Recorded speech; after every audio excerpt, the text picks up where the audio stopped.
The word Illuminati stirs something primal. Whispers in the dark, murmurs of control, tales of secret meetings, cryptic symbols, and global manipulation. Some call them myth, others swear they rule the world from behind the curtain. From conspiracy theorists to pop culture fanatics, the Illuminati have transcended legend to become a cornerstone of modern mystery. But what lies beneath the myth? Is the Illuminati a historical group twisted by rumor, or a real force still active today? This is the untold, unraveled, and unfiltered story of the Illuminati. Fact or fiction? The truth, as always, lies somewhere in the shadows. To understand the Illuminati, we must first travel to 18th century Bavaria, a time of shifting power and rising reason. The Age of Enlightenment had cast its glow over Europe.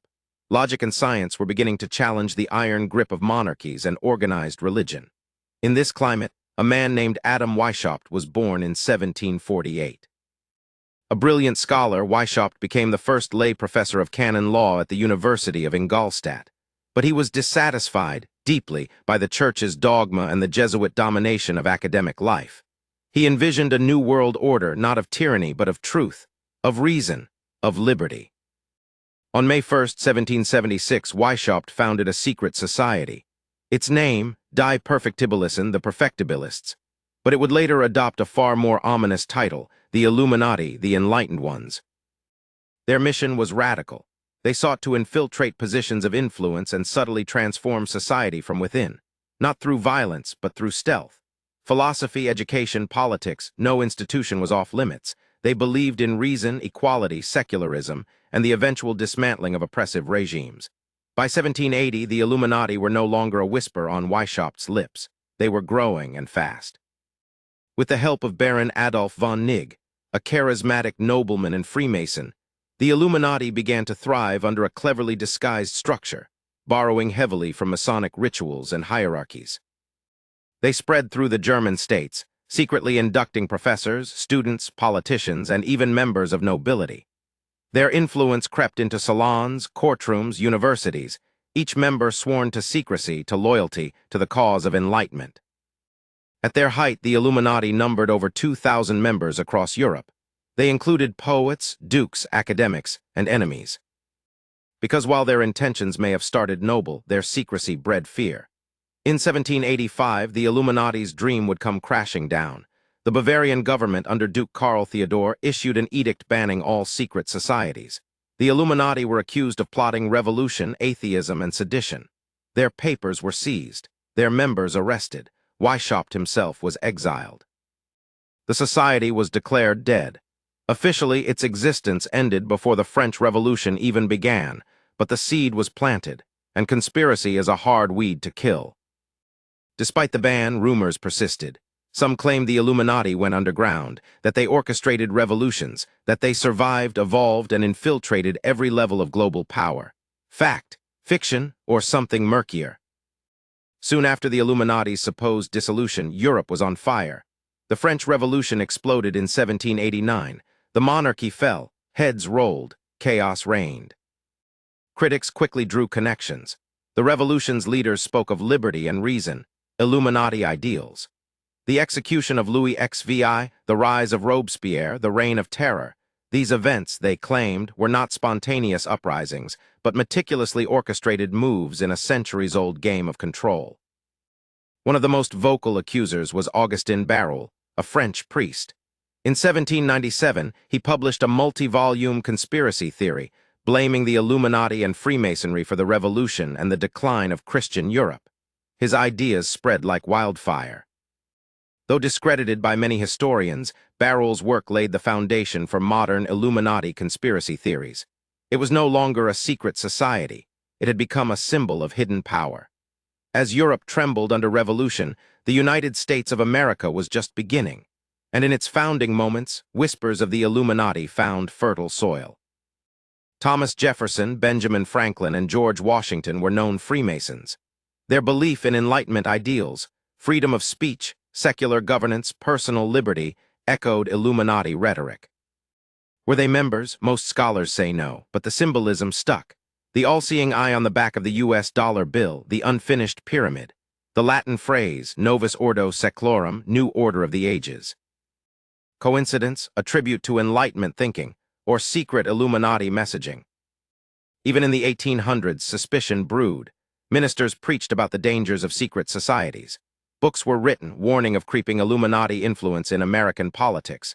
Though the flames flickered, they never truly went out. In the 20th century, the Illuminati were reborn not as a secret society, but as a pop culture phenomenon. They became the go-to villains in novels, films, music, and conspiracy lore. In 1963, the assassination of John F. Kennedy sparked renewed speculation. Some believed shadowy elites had silenced him.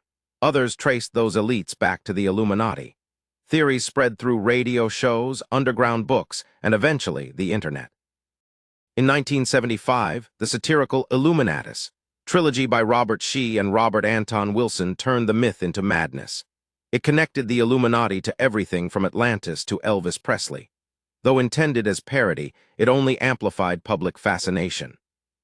Rappers, rock stars, CEOs, presidents, no one was immune. Illuminati signs were spotted in music videos, hand gestures, Super Bowl performances, corporate logos. A wink here, a triangle there. Fans scrutinized every pixel, every symbol, every lyric. The Illuminati were no longer just a conspiracy. They were a brand. Today, the Illuminati myth persists stronger than ever. Despite no verifiable evidence of its continued existence, millions believe it still operates, controlling media, banking systems, politics, even pandemics. Online forums are littered with claims that world leaders are puppets, that pop stars are recruited, that a new world order is unfolding right before our eyes. But how much of this is rooted in truth? Certainly, history is full of elite groups, Bilderberg meetings, Davos conferences, skull and bone societies. Wealthy families like the Rockefellers or Rothschilds wield undeniable influence. Surveillance is real. Government overreach exists. But does this amount to an Illuminati? Or is the Illuminati simply a modern myth, born from mistrust, stoked by the internet, and fueled by a need for explanations in a chaotic world? Why do so many believe in the Illuminati? Psychologists suggest a few reasons. First, conspiracy theories offer order in disorder. They give shape to confusion. Second, they provide a villain, someone to blame when the world feels unjust. And third, they make people feel informed, like they've uncovered hidden truths. The Illuminati, with its mix of secrecy, symbolism, and elite manipulation, is the perfect myth for the modern age. It adapts, evolves, reflects our deepest fears about power and control. So, what is the truth? Historically, the Illuminati did exist. Briefly, in Bavaria, it had real goals, real members, and real impact until it was stamped out in less than a decade. But its ghost lingers, because the story didn't end, it just changed. The Illuminati of today may not be the Illuminati of 1776. One was a radical intellectual group, the other a mythic hydra that refuses to die. Is there a secret society manipulating the world today under that name? There's no concrete evidence, but the myth persists because, in some ways, it needs to. In a world where wealth gaps widen, where decisions are made behind closed doors, and where truth is increasingly hard to define, the idea of the Illuminati isn't just plausible, it's comforting. Because it suggests someone, somewhere, is in control. Even if that someone lives only in shadows, the Illuminati, fact or fiction. Perhaps they were both, a historical reality twisted by time into a modern myth, a name, a fear, a symbol.